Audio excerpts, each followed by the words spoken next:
দর্শক, খুবই দুর্ভাগ্যজনক একটি বিষয় যে মামলা বাণিজ্য এটি এখন প্রায় আলোচনা হচ্ছে এবং এর বাস্তবতা আছে। মামলা বাণিজ্যের ভিকটিম হচ্ছে প্রধানত আওয়ামী লীগ সমর্থক ব্যবসায়ী এবং অনেক রাজনীতি নিরপেক্ষ কিছু ব্যক্তি। তার কিছু আলামত পাওয়া গেছে। প্রচুর মানুষকে মামলায় জড়ানো হচ্ছে এবং বলা হচ্ছে যে তোমাকে মামলা থেকে অব্যাহতি দেওয়া হবে, তুমি এত টাকা দাও। ইতিমধ্যে একটা জমজমাট একটি চক্র গড়ে উঠেছে। স্থানীয়ভাবে রাজনৈতিক দলের নেতা কর্মী এবং প্রশাসন পুলিশ মিলেমিশে এই কাজটি করছে বলে অভিযোগ আছে। প্রচুর ভুরি ভুরি অভিযোগ জমা হচ্ছে যে ইচ্ছাকৃতভাবে মামলায় জড়ানো হচ্ছে এবং তাদেরকে টাকা দিয়ে পরে অব্যাহতি দেওয়া হচ্ছে। এই অবস্থায় আইন উপদেষ্টা আসিফ নজরুল নিজেও বলেছেন মামলা বাণিজ্য শুরু হয়েছে। তার মানে হচ্ছে এর যে ভয়াল একটি পরিস্থিতি সেটি আসিফ নজরুল নিজেও টের পেয়েছেন, আইন উপদেষ্টা। এর আগেও তিনি বলেছেন, আজকে কিন্তু আবারও বললেন। তিনি বলছেন মামলা বাণিজ্য শুরু হয়েছে, মানবতা বিরোধী অপরাধ, হত্যার বিচারের দাবিতে ব্যবসা শুরু হয়েছে আমাদের সমাজে। এদেরকে আমরা চিহ্নিত করব, অবশ্যই তাদের জবাবদিহিতার আওতায় আনতে হবে। কত দুর্ভাগ্যজনক, যারা জীবন দিল এই আন্দোলনে, শেখ হাসিনার পতনের আন্দোলনে প্রায় 1000-1500 হতাহত হয়েছে, আরও 10-20 হাজার। এখন এই সমস্ত বিষয় নিয়ে থানায় মামলা হচ্ছে এবং একটা মামলায় 100-150 মানুষকে জড়ানো হচ্ছে ইচ্ছাকৃতভাবে।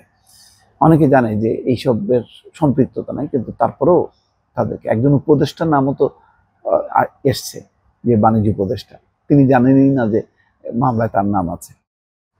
তার মানে বোঝা যায় যে কত ভয়াল একটা থাবা বিস্তার করেছে মামলায়, কত মানুষকে জড়ানো হয়েছে। আজকে সেই কথা তিনি বলছেন। সোমবার জুলাই অভ্যুত্থানে ঢাকা বিভাগের শতাধিক শহীদ পরিবারকে দ্বিতীয় ধাপে আর্থিক সহায়তার চেক হস্তান্তর অনুষ্ঠানে তিনি এসব কথা বলেন। সঠিকভাবে মামলার আহ্বান জানিয়ে আইন উপদেষ্টা বলেন, অবশ্যই আমাদের শুদ্ধভাবে মামলা করতে হবে। শহীদ পরিবারের মামলাগুলিতে আইনি সহযোগিতার জন্য আলাদা সেল গঠন করবে আইন মন্ত্রণালয়। কথা দিচ্ছি আগামী 7 দিনের মধ্যে করে দেব। এছাড়া আমাদের পক্ষ থেকে যা যা করার দরকার সেটা করে দেব। এটা খুবই ভালো। অবশ্যই আমাদের শুদ্ধভাবে মামলা করতে হবে। শহীদ পরিবারের মামলাগুলোতে আইনি সহযোগিতার জন্য আলাদা সেল হবে, এটা খুব জরুরি। এটা আরো আগে করতে পারলে আরো ভালো হতো। তাহলে ওই ভুয়া মামলা দিয়ে, মানে মামলা সঠিক কিন্তু ভুয়া আসামিদেরকে জড়িত করা এবং মামলাকে আরো দুর্বোধ্য করা, মামলার এই সমস্ত প্রচুর সংখ্যক মানুষকে যুক্ত করলে যেটা হয়, এগুলি তদন্ত করতে করতে প্রতিটা মামলার যেই রিপোর্টটা দাখিল করতে হবে, তাতে তদন্ত প্রতিবেদন তৈরি করতে লম্বা সময় হয়। তার পুরো বিচারটা প্রলম্বিত হয়ে যায়। অথচ দরকার ছিল দ্রুত গতিতে বিচার। পুলিশ কেন কাজ করছে না তার ব্যাখ্যা দিতে গিয়ে বলেন, গত আমলে বলতো গোপালগঞ্জের ছেলেদের রিক্রুট করা হবে, ছাত্রলীগ ছেলেদেরকে রিক্রুট করা হবে। এখন পুলিশ বাহিনীর 10 জনের মধ্যে 8 জনের হৃদয়ে বাকশাল থাকে এবং তারা যদি আওয়ামী লীগ পরিবার এবং গোপালগঞ্জের হয়, সেই পুলিশ নিয়ে কি কাজ করা সোজা ব্যাপার?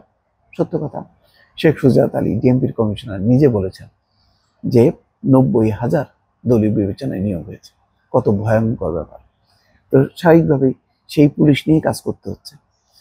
যেই পুলিশ গণহত্যাকারীদের প্রধান বাহিনী ছিল, তারা কি তাদের বিচারের প্রতি আগ্রহ দেখাবে? প্রশ্ন রাখেন আইন উপদেষ্টা। এটা বড় প্রশ্ন। এই প্রশ্নের আসলে মীমাংসা সহজ ব্যাপার না। দর্শক, ভালো থাকবেন। আল্লাহ হাফেজ।